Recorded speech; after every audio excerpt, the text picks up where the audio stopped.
мына 4 түрлі жануардың төлдерін біз қазір айтатын боламыз, е?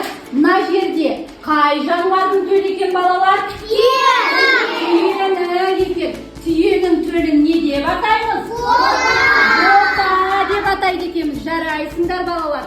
Келесі қай жануардың төлі екен?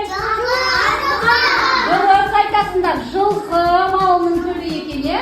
Яғни, балалар, бұл жылқының төлін не деп атаймыз?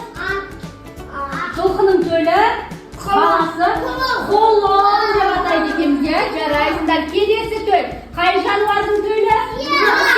Сиырдың төлі екен. Сиырдың төлі. Сиырдың төлін не деп атаймыз? Бозау деп атаймыз. Жарайсыңдар, балалар. Келесі қай жануардың төлі екен?